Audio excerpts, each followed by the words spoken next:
Ya. Por fin. Ahora sí. A ver. ¿Se acuerdan? Estábamos hablando de algo que tenía que ver con riesgos. Ya. Bueno. Y ya que estamos hablando de riesgos, entonces dijimos mejor hablemos de otra cosa como dragones y cisnes. Cosas que son más divertidas y así vemos algo así como de que te recuerda un chifa y aquí algo de excursión por África, ¿no? Ya. Ahora, ¿de qué tiene que ver esto, no? Cuando uno ve riesgos financieros y otro tipo de riesgos, hay situaciones que ya están catalogadas con distintos nombres. Hay una situación un poco ya más antigua, hace unos 10 años debe ser, que es una situación llamada de cisne negro. Hay cisnes negros. ¿Qué es un cisne negro? Un cisne negro es un evento de baja predictibilidad y alto impacto. Algo que sería muy difícil de predecir, pero que te puede afectar mucho. Este tema del cisne negro, quien acuñó ese término fue el señor Nassim Taleb, que nosotros lo mencionamos hace un rato, ¿no? El señor Nassim Taleb tiene su libro de El cisne negro, que habla sobre el impacto de lo altamente improbable. Ahora, ¿cuáles serían los cisnes negros? El ejemplo que usualmente se da es el 11 de septiembre. El 11 de septiembre es algo que es considerado un cisne negro porque es algo que muy difícilmente podría haberse predicho y que tuvo un gran impacto. Pero ahora, ¿cómo puedes predecir eso? Bueno, es verdad que hay algunos que puedan decir, sí, de acuerdo a las condiciones geopolíticas, nosotros podemos pensar de que un ataque a Estados Unidos no sería impensable, considerando que antes Estados Unidos ha atacado a otros países y que haya algún ataque de respuesta no sería impensable. Podría ser, pero tratar de determinar el día, el mes, cuándo va a pasar, ya es mucho más difícil. Que así en general tengas una idea de decir, tal vez algún día Estados Unidos lo ataquen. Bueno, puede ser, pero eso no te sirve mucho, ¿no?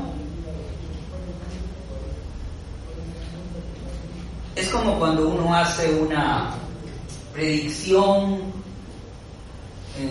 uno tiene que decidir pues entre confiabilidad y precisión. Por ejemplo, podemos decir algo, ¿no? Yo puedo decir, estoy pensando, yo tengo un amigo que trabaja unas cuadras de aquí, y yo puedo decir, ok, ya debe haber salido de su trabajo, trabaja por la cuadra 40 de la avenida Arequipa, ya. Entonces digo, bueno, está yéndose a su casa, ok, ¿dónde vive? Vive en el centro cívico, al costado, ya. Si él sale de trabajar, ¿qué hora es? Son las 9:00.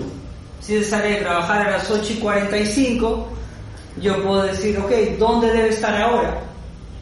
Bueno, yo te puedo decir con un, digamos, 75% de confianza que está entre las cuadras 40 y la cuadra 1 de la Arequipa.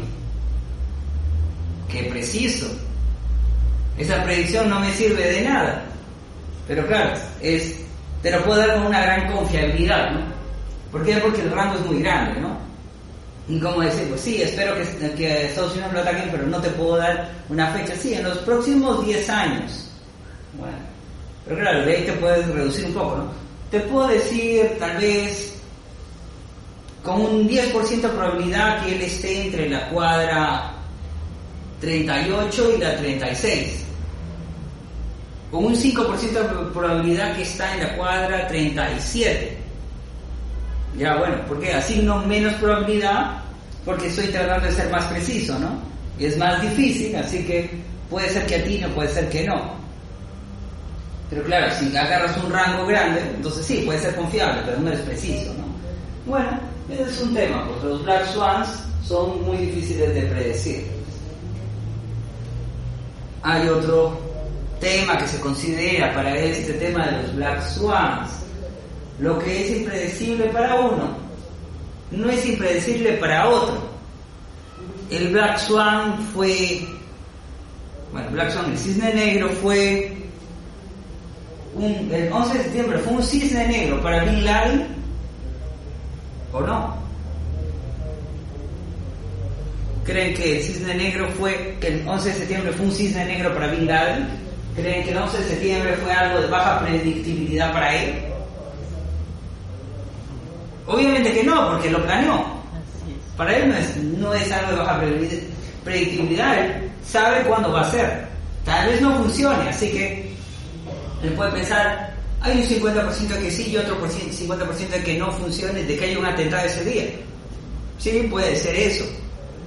Pero él sabe la fecha y él tiene los datos. Así que para él un evento de baja predictibilidad es distinto. Para él sí es predecible, para los estadounidenses no. Y bueno, hay otro ejemplo que les puede gustar, es lo que es un cisne negro para un pavo, no es un cisne negro para un carnicero. Si yo soy un pavo y estamos en octubre y yo veo que me alimentan bien todos los días, yo estoy feliz, y yo proyecto que el día siguiente me van a alimentar igual. Me pasé todo octubre comiendo y ya estoy gordito. En noviembre me van a seguir alimentando más y yo estoy cada día más feliz y cada vez me alimentan más, y yo voy a decir, mañana me van a alimentar más aún, y el día siguiente más aún. Tú sigues proyectando para siempre, te van a alimentar cada día, un día te va a tocar 2 toneladas de comida. Si proyectas para toda la vida. Pero llega el 24 de diciembre, en la mañana, ¿qué va a pasar contigo? Bueno, si eres el pavo, pues tu pronóstico no se cumplió. Lo más probable es que te maten. Pero ¿eso fue un cisne negro? Sí, fue algo de baja predictibilidad si eres un pavo. Pero si tú eres el señor que lo está alimentando, para ti no es algo de baja predictibilidad. Depende de qué lado estás, ¿no? Y bueno, eso también demuestra, pues uno no siempre tiene toda la información, ¿no? A veces tú puedes decir, esto era impredecible, y después te van a decir, claro, pero porque tú no tuviste en cuenta esto y esto. Si hubieras tenido estos otros factores en cuenta, tal vez hubieras sabido, ¿no? Hubieras podido predecir. Bueno, sí, pues que uno nunca tiene todos los datos de todo, pues, ¿no? La información no está difuminada de manera eficiente entre todos los participantes del mercado. Bueno, ese es el tema con los pavos.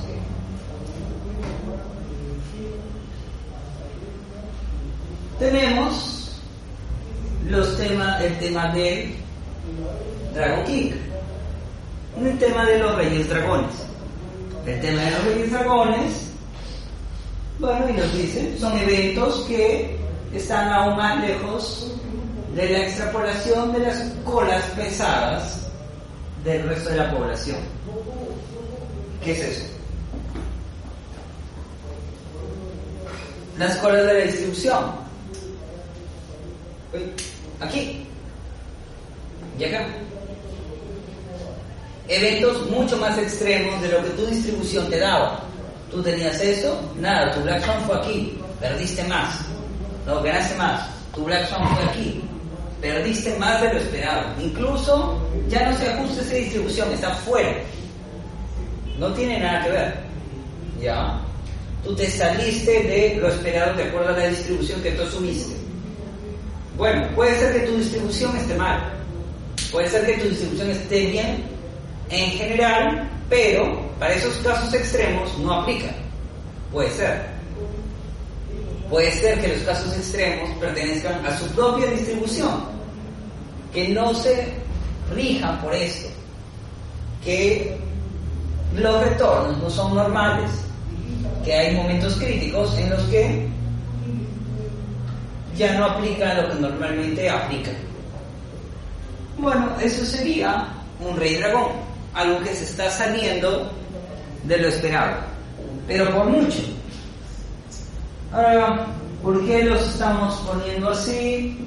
Bueno, la gracia es que los reyes dragones, los Dragon Kings, pueden ser predichos, en cierta manera. Hay eventos muy grandes que pueden ser predichos. Y si tú predices las cosas, vas a poder evitar los riesgos más grandes. La persona que inventó este tema de los Dragon Kings fue el señor Didier Sornet. Didier Sornet es un profesor de la Universidad de Zurich. Y bueno, él sacó, por ejemplo, ahí su trabajo de Dragon Kings, Black Swans y la predicción de crisis. Reyes dragones, cisnes negros y la predicción de crisis. O sea, todo esto se trata de predecir crisis, medir el riesgo y saber en qué situaciones el riesgo es muy alto para evitar caer en grandes pérdidas, ¿no?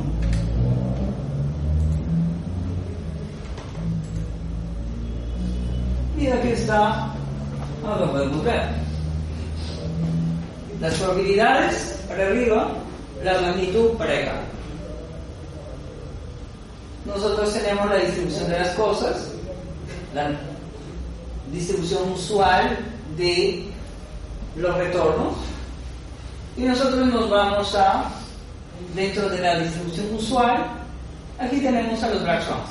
Son difíciles de predecir, baja probabilidad de predicción, baja probabilidad, así que es difícil de predecir cuándo va a pasar, pero son muy grandes, ¿no? El 11 de septiembre tiene una poca probabilidad de ocurrir otra vez, pero si ocurriera la magnitud sería muy grande, sería otra catástrofe. Ahora, los Dragon Kings son tan grandes como los Black Swans. Los reyes dragones son tan grandes como los cisnes negros, pero tienen alta probabilidad de ocurrencia, pueden ser predichos. Y pueden ser predichos, ¿no? ¿Qué pasa? Bueno, los reyes dragones pasan más frecuentemente de lo que puede esperarse si todos los retornos vienen de la misma probabilidad, distribución de probabilidad. Es decir, si uno esperaría una distribución normal o una distribución exponencial de los retornos, uno esperaría, digamos, 5 crisis en 20 años, por ejemplo. Pero uno incluso tiene más que eso. Y las crisis que hay son más fuertes de lo esperado con el modelo usualmente asumido cuando uno hace proyecciones. Los efectos de las crisis financieras son devastadores para la mayoría de los participantes, pero es posible que algunos de estos eventos puedan ser predichos. Tal vez no todos, pero al menos algunos.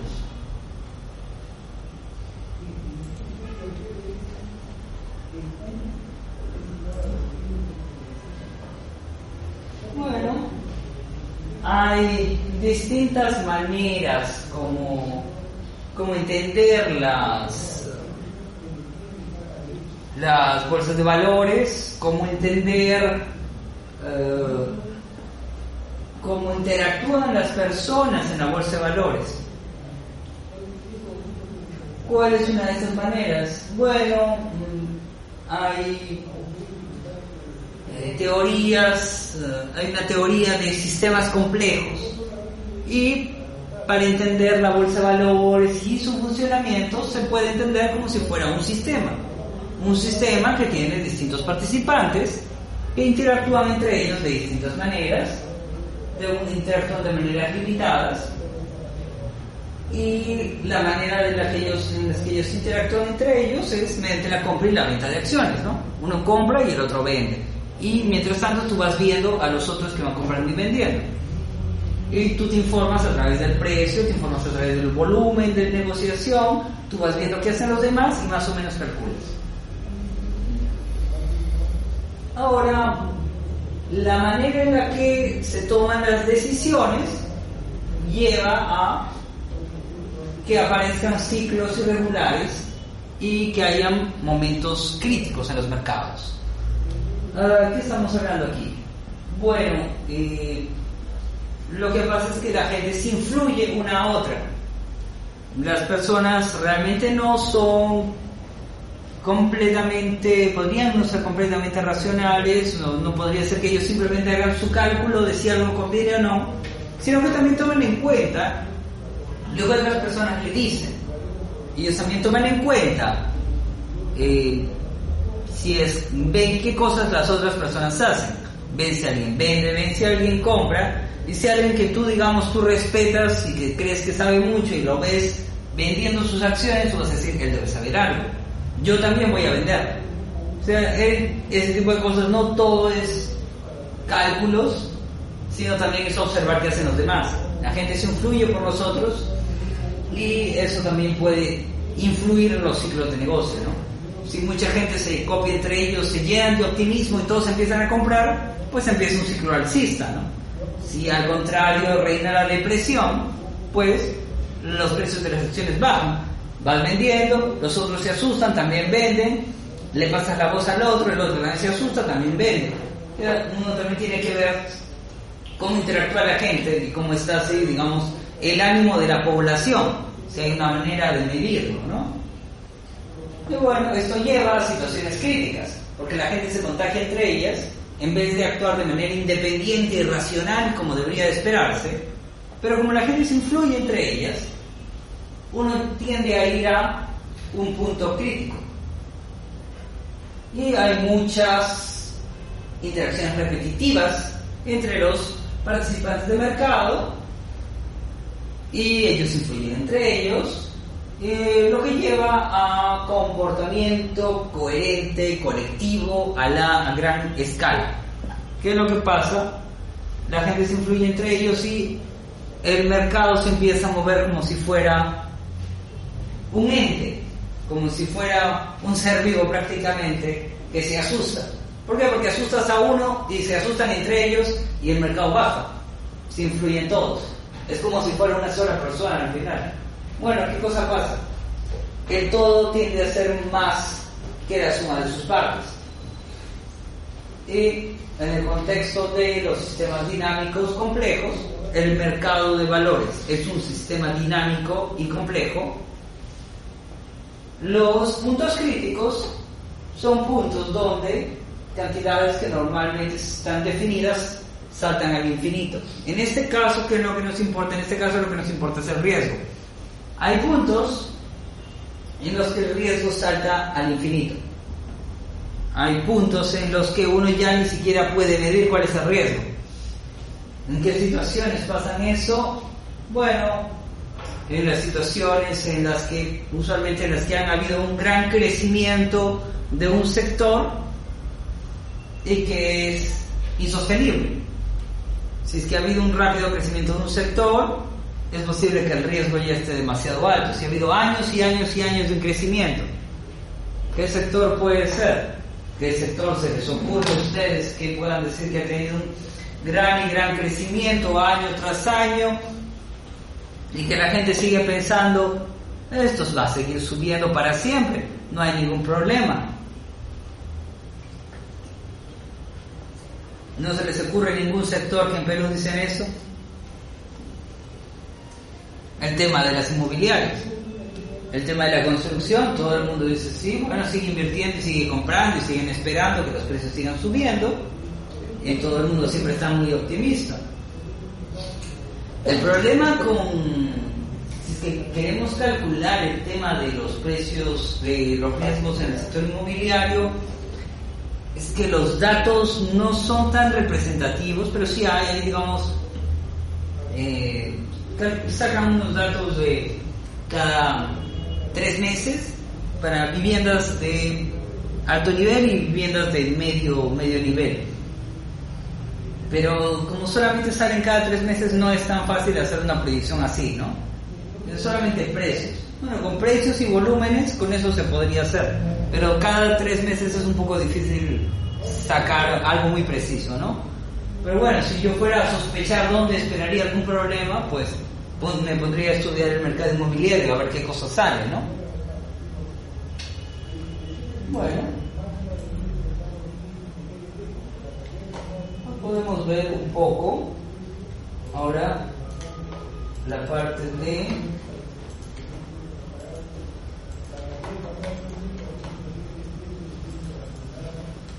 la necesidad de la gestión de riesgo. O sea, no es muy artística, es solamente texto. Lo siento, a comparación del otro que tiene muchos dibujitos, este solo tiene texto. No se vayan a dormir. ¿Y por qué? ¿Por qué estamos viendo esto? Bueno,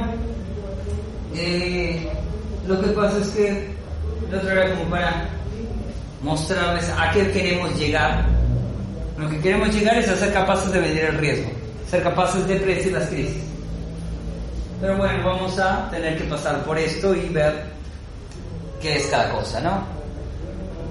Bueno, ¿qué es lo que vamos a ver ahorita mismo? Vamos a querer saber definir qué es el riesgo, cuáles son las fuentes de riesgo, diferenciar entre tipos de riesgos,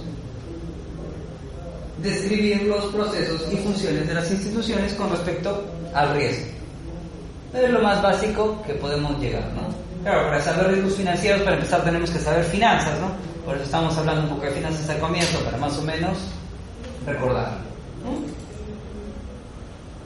Ahora, eso es algo que a veces también da un poco de problemas, definir qué es riesgo. Porque bueno, es lo que usualmente dicen, lo que también a mí me dijo mi profesor de econometría, ¿no? Y que me parecía muy extraño, ¿no? Que te diga, el riesgo es la volatilidad de los resultados inesperados. El riesgo es la desviación de las ganancias esperadas, la volatilidad de las ganancias. Ya, porque te dicen riesgo es igual a volatilidad. Ya, pero ¿cómo se mide? Riesgo es igual a volatilidad. Sí, pero riesgo es igual a volatilidad. Ya, ok, bueno, está bien. Pero, ¿por qué? O sea, a mí nunca me ha parecido exactamente que debería ser así, ¿no? Porque ¿de qué depende la volatilidad? O sea, la volatilidad te está mostrando tu probabilidad de que algo se vaya para arriba o para abajo, ¿no? Si algo es muy volátil, si algo tiene mucha volatilidad, o si algo tiene mucha varianza, entonces decían riesgo, volatilidad y volatilidad, varianza. Y ya tú calculas la varianza y ya con eso. Sí, puede ser, pues, pero si tú calculas la varianza de algo, simplemente te está diciendo la dispersión de los resultados esperados. Si algo tiene una varianza muy grande, el abanico de resultados esperados es muy grande, pero no solamente es muy grande para abajo, también es muy grande para arriba. O puede ser que algo no tenga tanto para abajo, pero sí bastante para arriba. Igual va a ser algo con bastante volatilidad, algo con bastante varianza. Por ejemplo, a ver si se entiende un poco.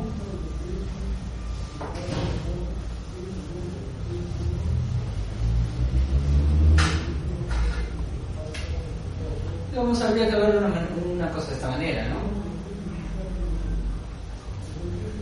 Los resultados esperados se dividirían de esta manera, ¿no? Si algo tiene poca volatilidad, sería más pequeño, ¿no? Los resultados esperados serían en ese rango, por ejemplo, ¿no? Una manera de representarlo, digamos, aquí habría un 8% y acá habría un menos 10%. Por ejemplo, tus resultados pueden ir así, algo con poca volatilidad. Si fuera una cosa libre de riesgo, pequeñito, bueno, esperarías que esté en 0%. Si estás invirtiendo en bonos del tesoro alemán, bueno, ¿cuánto? No sé, 3, 4%. Más que eso no va a ser. Ya, y esperarías ganar 3%. Ya, bueno, puede ser. Pero, y bueno, ¿qué es lo que piensan normalmente en estas situaciones? Ok, algo con alta volatilidad. En el peor de los casos, pierdes 30%.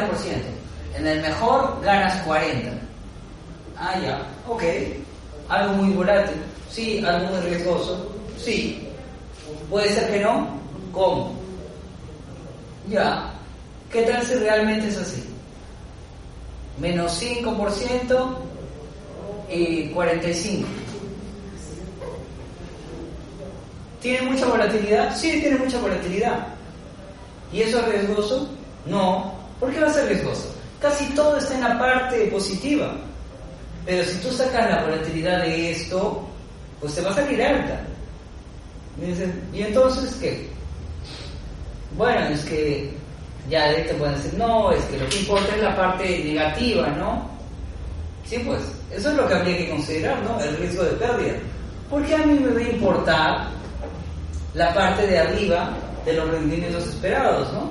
¿Qué me importa que eso sea volátil? ¿Qué me importa que sea 20, 40 y que haya puntos extremos? Sí, me importan los puntos extremos, pero para decir que algo es riesgoso me importan los puntos extremos para abajo. Si tú estás calculando varianza, estás tomando todo. Ese es el problema cuando calculas varianza. Ese es el problema que yo tengo en decir que el riesgo simplemente es la varianza, porque consideras la parte positiva de los escenarios esperados. ¿Tiene algo de sentido? ¿Les suena lógico? ¿Se acuerdan algo de eso?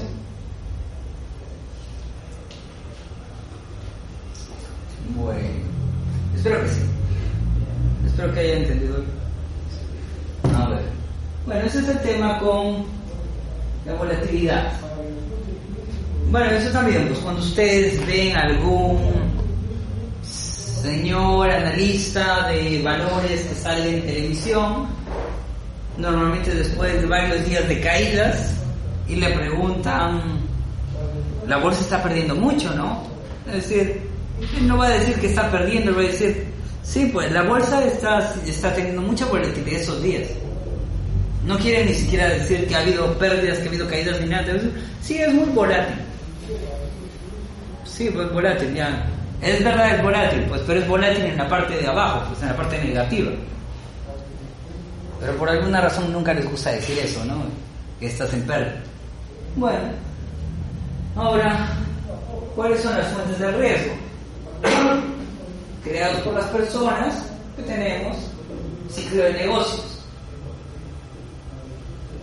El ciclo de negocios normalmente está detrás de muchas de las fluctuaciones de los precios, ¿no? Porque una empresa va sacando un producto, ese producto tiene su ciclo de negocio, un momento en el que va a generar mucho dinero, bueno, un momento introductorio en el que es más costo que otra cosa, que hay que gastar un montón de publicidad, que digamos, estás vendiendo por aquí nada más y estás gastando mucho. Pero luego va a haber un momento en el que vas a llegar, se va a hacer popular, se va a masificar, va a ser grande, va a haber muchas ventas, y luego ¿qué va a pasar? Si es algo pasajero o pasa de moda, si es algo tecnológico, ni siquiera necesariamente pasa de moda, bueno, pasa de moda, pero ¿por qué? Porque se vuelve obsoleto, ¿no? Entonces las ventas se empiezan a reducir y se cierra el producto. Ya. La empresa que está detrás de esto probablemente cotiza en bolsa. ¿Y qué esperarían que pase con el precio de la acción de esa empresa?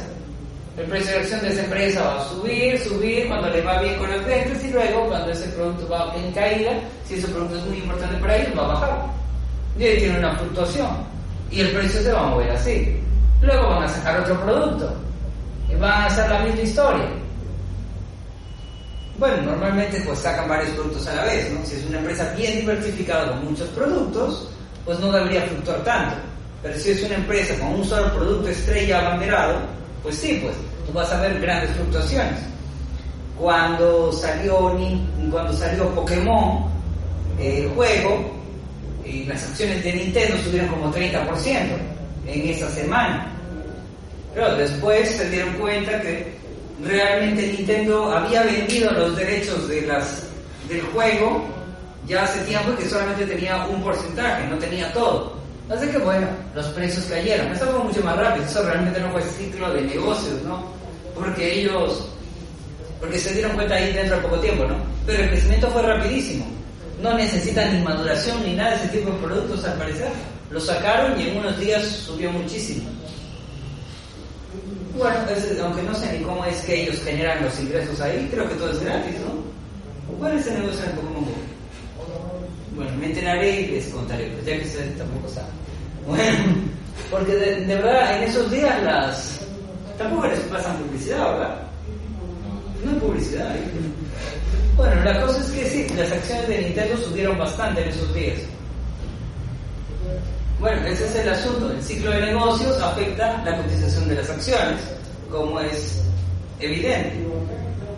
Había un asunto con Apple. Apple estuvo mucho tiempo subiendo con su tema del iPhone, ¿no? Aparte que tenía un producto exitoso tras otro. Tenía su iPhone, tenía su iPad, tenía su iPod, y todo se vendía muy bien. Y había unas proyecciones pero espectaculares y Apple estaba subiendo. Si tú veías las proyecciones eran que va a seguir subiendo y el otro año también subirá, y el otro año también subirá. Era una cosa increíble. Pero ¿por qué era que eso no podía ser sustentable? Porque decían, algunos decían, no, esto va a subir tanto y va a seguir así hacían sus proyecciones y eso era lo que traían a valor presente neto. Dicen, uy, sí, la acción es una buena compra, ha subido muchísimo, pero compren. Pero nada más porque era un problema, es que está bien, ha vendido mucho, es un buen producto, pero ¿a dónde más se va a expandir? Es que todavía quedan los mercados de África y Latinoamérica. Bueno, Latinoamérica todavía, pero África... Bueno, va a haber un momento en el que ya le vendiste a todos los que puedes vender. Y tal vez sacas un nuevo iPhone y no todo el mundo cambia su teléfono. Y ya pues, y había otra cosa que era un poco más evidente. Si seguían proyectando ese crecimiento, en unos 3, 4, 5 años, Apple iba a valer más que toda la producción de Estados Unidos. Eso evidentemente no tenía sentido, así que no podía pasar, ¿no? Pero había aún así gente que proyectaba que el crecimiento de Apple iba a ser para siempre. Pero nada puede crecer infinitamente porque los clientes se acaban. Y bueno, también salen productos competidores, ¿no? Ahora también, ¿cómo se llama ese que le está haciendo competencia? Creo que es un Galaxy S7, creo que se llama. Pero la cosa es que decían que ese está vendiéndose más que los iPhones ahora. Así que bueno, si siguen así, pues evidentemente el precio de la acción de Apple va a bajar, ¿no? Y pues si ese es el ciclo de negocios. Si es que eso siguiera así, pues esperaría que baje más el precio. Si es que ellos no consiguen, si entran en alguna crisis, pues sí, pues sería difícil recuperar el lugar donde estaban en el mercado. Si es que no consiguen otros productos novedosos. Pero bueno, ese es el asunto. Apple tampoco invierte mucho en tecnología. Ellos esperan que los otros prueben y luego ellos agarran su división su cantidad de inversión en Research and Development es pequeño, ¿no? En comparación a Samsung. Así que ya pues, no es tan sorpresa que Samsung pueda alcanzarlo y pasarlo.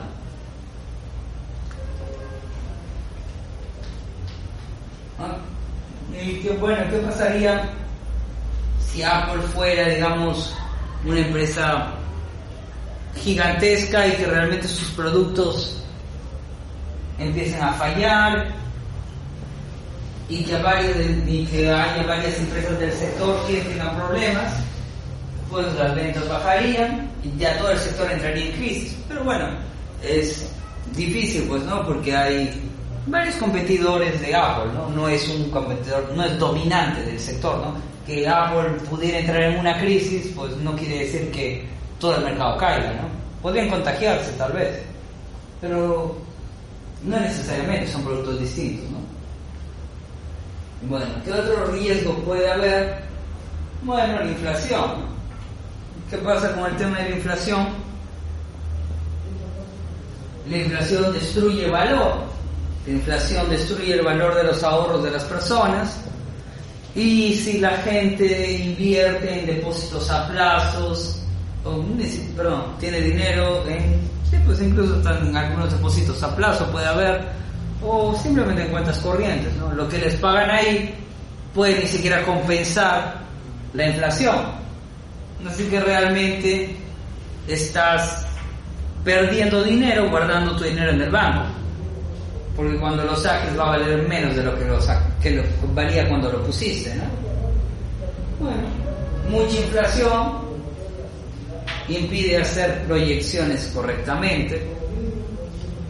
El valor mismo del dinero va cambiando y es otro factor que hay que incluir cuando uno hace proyecciones.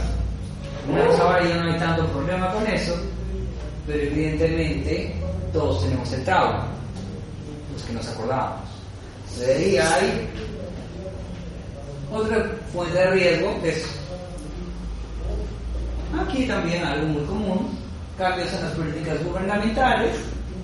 Cada cambio de gobierno, todo el mundo entra en pánico de a ver qué pasa, la bolsa baja y después de las elecciones vuelve a subir otra vez. Y eso siempre ha pasado, esta vez ha pasado igual. Habían bajado las acciones antes de la primera vuelta y después de la primera vuelta volvieron a subir cuando vieron qué candidatos quedaron. Bueno, había algo interesante con este tema de los cambios en las políticas gubernamentales. ¿Se acuerdan que, bueno, yo hice una proyección para el sol con el dólar? Estaba tratando de sacar cuál sería el valor máximo que el dólar podía alcanzar. Eso lo hice más o menos en noviembre del 2015.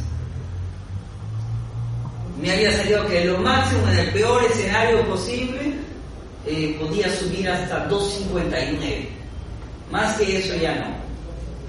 Pero ¿y en qué fechas?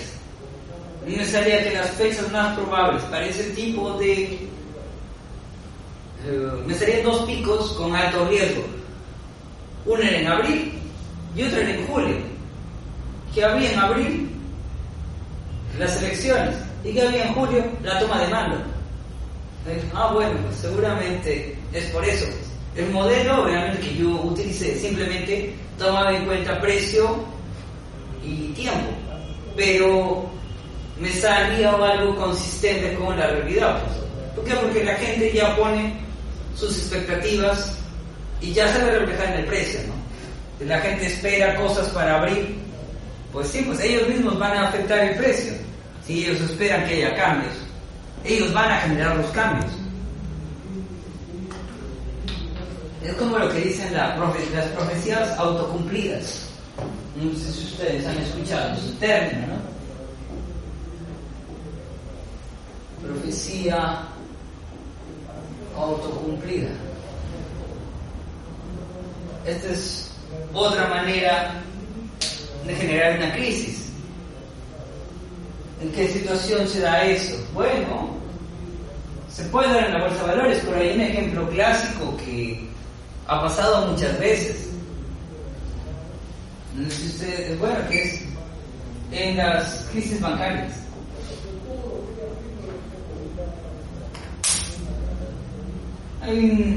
Claro, normalmente les decían en esa época las corridas bancarias, ¿sí? ¿Qué es? Cuando la gente saca su dinero del banco, de golpe, mucha gente, van todos al banco y encima se forma una cola gigantesca afuera, todo el mundo quiere retirar su dinero. ¿qué pasaría si todo el mundo fuera al banco financiero a decir, todos sus ahorristas a decir, dame mi dinero a la vez? ¿Qué pasaría con el banco? ¿Qué pasaría con el banco? ¿Qué cree que pasaría con el banco? ¿Puede pagar o no puede pagar? ¿Puede pagar? No puede, es imposible. Porque ellos realmente, bueno, para empezar solamente tienen una parte en caja. Incluso ni siquiera podrían decir, dame un día, 2 días, 3 días y te pago, tampoco. Porque realmente lo que tienen en capital representa más o menos, que digamos, 7, 8, 9%, 10% de todos los ahorros. O sea, no tienen realmente todo, ¿no? Y es imposible, y nunca va a tener, y ningún banco va a tenerlo. Lo que tienen lo prestan y solamente guardan una parte. Y otra parte es financiado también. Ellos también se financian y eso también lo prestan. Y que es imposible. Así que si cualquiera del grupo de ahorristas de un banco va a cobrar, en ningún banco te van a poder pagar. No es que el banco está mal, es que así es, pues, así funciona el sistema. Pero si la gente entraba en pánico, decían todos vamos a cobrar, y llamabas a todos tus amigos, dicen que ese banco va a quebrar, dicen que ese banco va a quebrar, y todo el mundo iba, pues el banco quebraba. El banco quebraba porque ellos mismos lo provocaban. El mismo miedo de la gente provocaba la crisis. Y bueno, dice, sí, es una profecía autocumplida, tú pronosticaste que algo iba a pasar, pero tú lo hiciste pasar. Bueno, y que pues bancos que podían quebrar de acuerdo, solamente debido al miedo, ¿no? Y si hay alguna manera de combatir el miedo en la gente, hay maneras, sí, como con un seguro.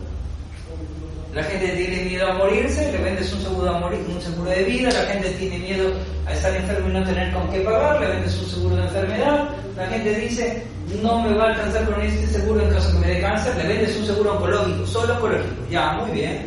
Y la gente dice, ¿y qué tal si mi banco quiebra?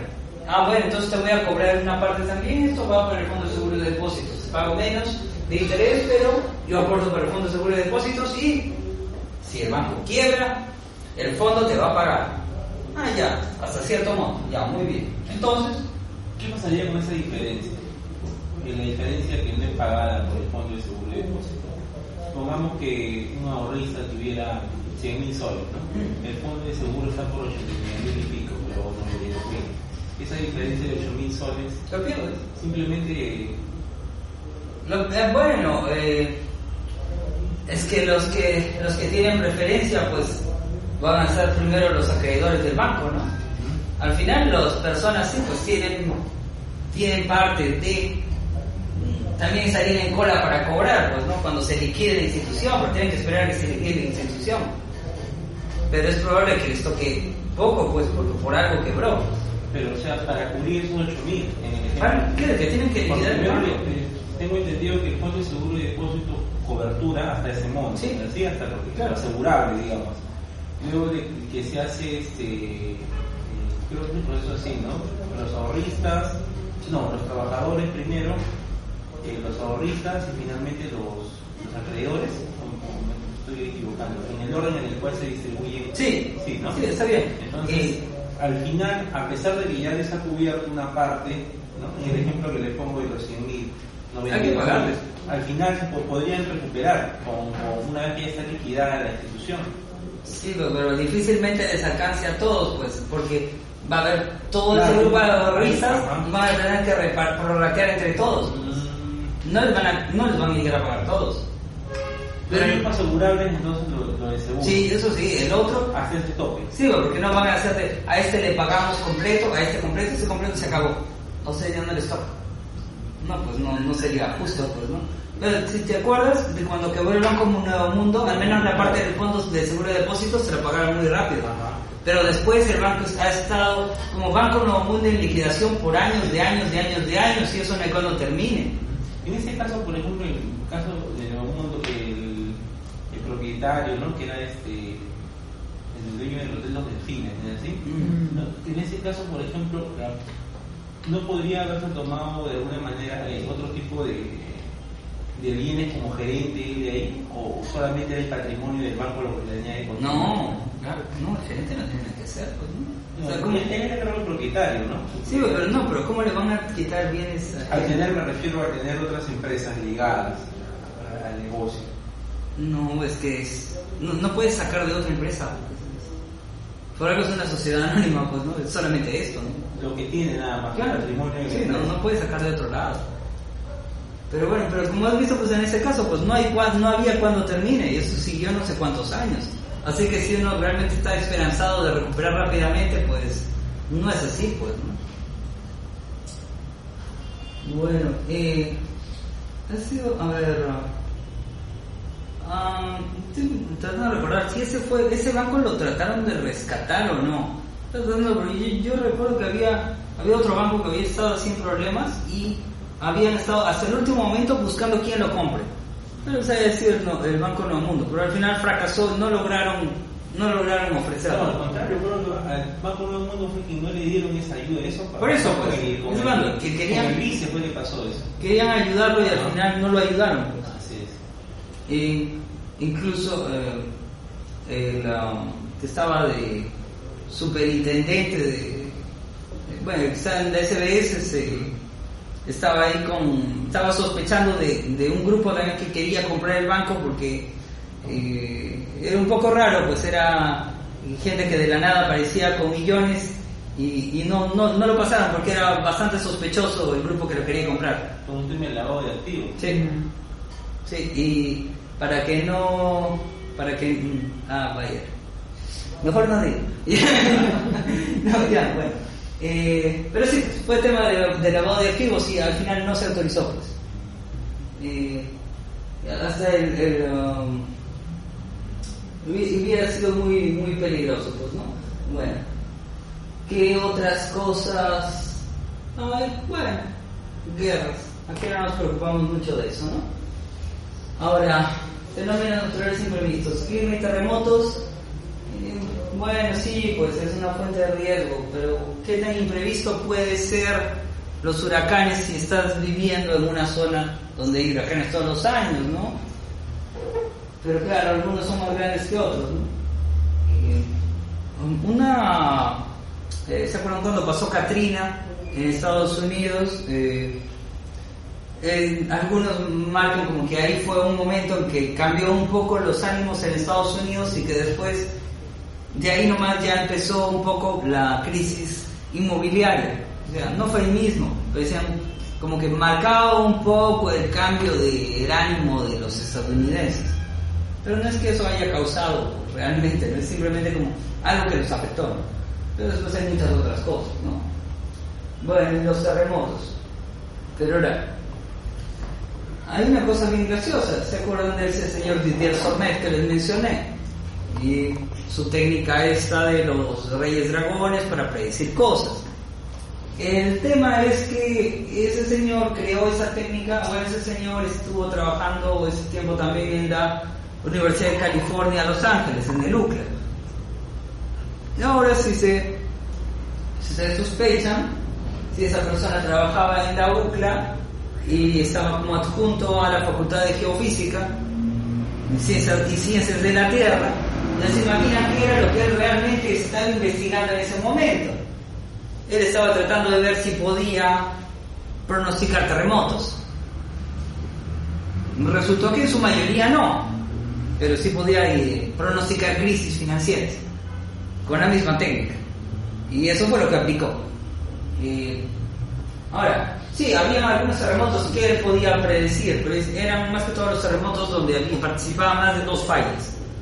Las que eran una sola falla no se podía, pero con 2, 3 fallas, cuando veías una vibrar, podías decir que en las otras también se iban a activar, se iba a hacer reforzamiento una con otra y que iba a llevar a un punto crítico, a un crash, que viene a ser el momento del terremoto.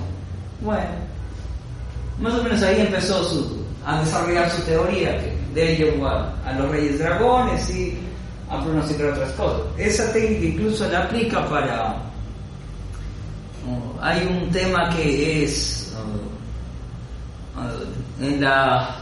que se aplica en la Agencia Europea de Astronáutica, la Agencia Espacial Europea, que estaban viendo un tema con unos tanques de combustible para ver cuál era la probabilidad de que los tanques exploten. Y bueno, en que se basaban en la vibración de los materiales. Bueno, tanto vibra, y es posible que en ese momento ya explote por la presión. Bueno, es la misma técnica al final. ¿En qué otra cosa la veían? La veían en ataques esquizofrénicos, medían electricidad. ¿Qué otro asunto la veían? Bueno, el punto crítico en ese caso es el ataque, ¿no? En la electricidad sube y baja hasta el momento del ataque. ¿En qué otra cosa aplican esas técnicas de pronóstico?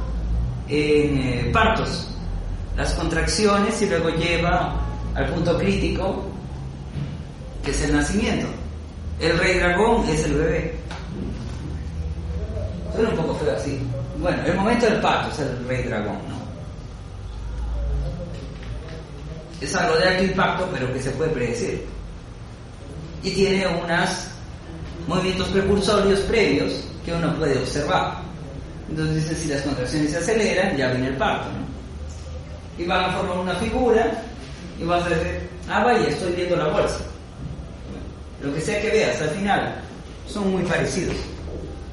Bueno, otra razón, crecimiento económico de largo plazo.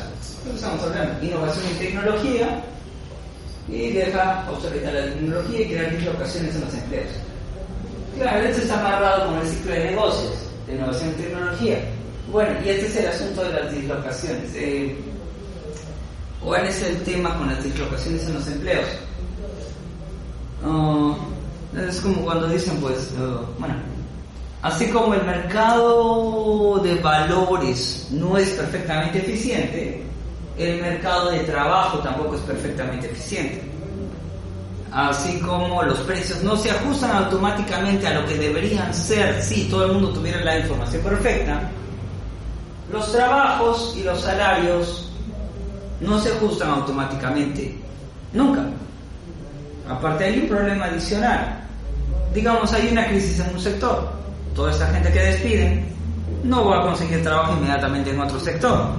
Primero tiene que pasar por un periodo de desempleo, recapacitación, y luego recién van a poder ser reinsertados y absorbidos. Y todo este tiempo va a haber un grupo desempleado que va a estar creando inestabilidad. Ese es el problema con las innovaciones tecnológicas, ¿no? ¿Y se ha calculado un aproximado de cuánto dura toda esa etapa cuando sucede el tema de los despidos? Es que depende de la edad, pues. Ese es el problema. Pues sí, pues, pero sí te puedes decir, ¿no?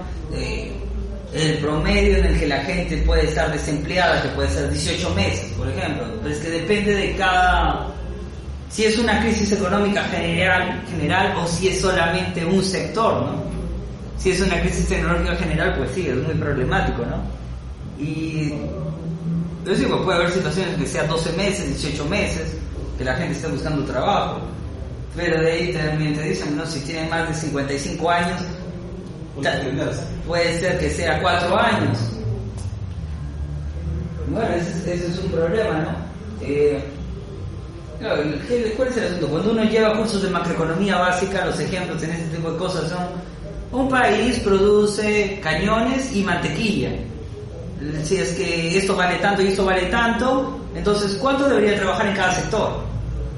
Ya, ok, entonces esto menos, esto más, ok, este país debería dedicarse a sus ventajas competitivas y aplicar más en este sector que le conviene más. Ok, y todos estos, ya, que dejen los cañones y se vayan a la mantequilla, que es lo que más nos conviene como país. Puede ser, pues, pero tal vez no sepan cómo hacer mantequilla, pues. Y aprender puede, que no puedan ya simplemente, o que sea muy difícil para ellos. No todo el mundo tiene las mismas capacidades para todo, ¿no? No la van a poder absorber. Como el problema que tenían, o todavía tienen en España, ¿no? La gente que trabajaba en construcción. ¿Qué pasó con toda esa gente que trabajaba en construcción? se pasan meses, años y años hasta conseguir trabajo, porque ¿qué pasó? Se fueron a trabajar en el sector de la construcción, pero no tenían prácticamente capacitación ni nada más. Cuando se acabó el boom, ya no tenía que pasarse, tenía todavía que estudiar. Era gente que ni siquiera había ido a la universidad, había gente que ni había terminado el colegio y estaba ganando 3.500 euros mensuales. O sea, era algo que no podía sostenerse, pues, ¿no? Cuando reventó el boom, toda esa gente se quedó botada y ni siquiera pueden reinsertarse por más que eran jóvenes, pues recién tenían que capacitarse en algo, ¿no? E incluso decían, bueno, que se incorporen al sector de servicios, que atendan al público, pero tampoco podían muchos de ellos, porque si están en zonas turísticas tienes que atender a los turistas que vienen y muchos ni siquiera sabían inglés. Así que, ¿qué pueden hacer? Otros dijeron, no importa, me voy a trabajar a construcción a otro lado. Hubo gente que se puede ir a otros países, hubo gente que se fue, acabó viviendo de la caridad cuando se fueron a países nórdicos. ¿Por qué? Porque la construcción eran casas de madera, cuando en España eran casas de material noble, pues. Y las técnicas que ellos conocían no se podían aplicar. O sea, no, realmente, pues, los ajustes en el mercado de trabajo son incluso peores, pues, ¿no?, que en cualquier otro sector. Bueno, creo que podemos ver una más. Tipos de riesgo. ¿No? Tenemos riesgos de negocio y eso es más que todo gente que le gusta ver la administración de empresas, ¿no? Riesgos estratégicos relacionados con el desarrollo de productos, gasto de capital, en qué gastar, las estrategias. Y hay otro asunto, tú calculas el riesgo para tu negocio, calculas el riesgo para tu sector, calculas el riesgo para el país, porque pues estás insertado en ellos, ¿no? Otra cosa puede ser que tú puedas decir, mi producto es muy bueno, pero si estás en un país al que le está yendo mal año tras año, pues realmente no tienes tantas perspectivas para ser optimista. Y bueno, ese es otro asunto, tomar en cuenta el riesgo macroeconómico. Ahora, ¿dónde vemos las cosas macroeconómicas? Podemos proyectar datos macroeconómicos y normalmente para eso tenemos mucha información, con eso no hay mucho problema. Y bueno, si uno no quiere tomarse el trabajo de hacer tú mismo los análisis, pues simplemente puedes leerte el marco macroeconómico multianual de la página del PCR o en la página del MEF. Si no confías mucho, lo dices de repente, ellos tratan de hacer aparecer las cosas mejor de los que están. Bueno, puedes buscar el Fondo Monetario Internacional, puede haber un reporte para Perú o para Latinoamérica, el reporte del Banco Interamericano de Desarrollo, o las agencias de calificación también sacan reportes sobre los países.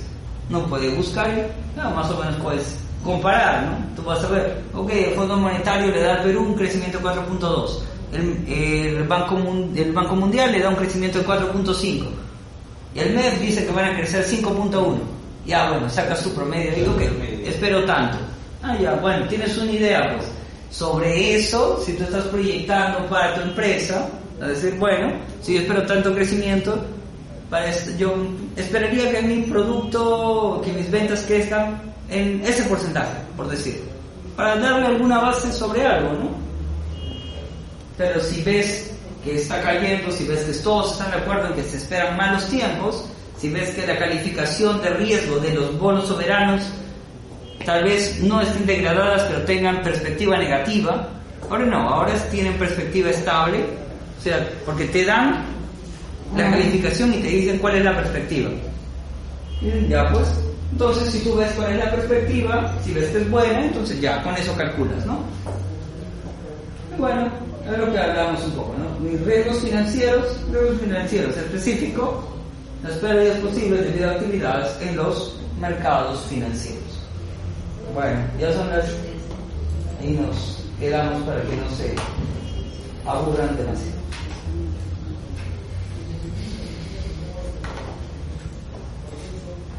Gracias. Sí, voy a enviar todo. Sí, por supuesto, lo voy a subir a la página incluso. Pero si quieren...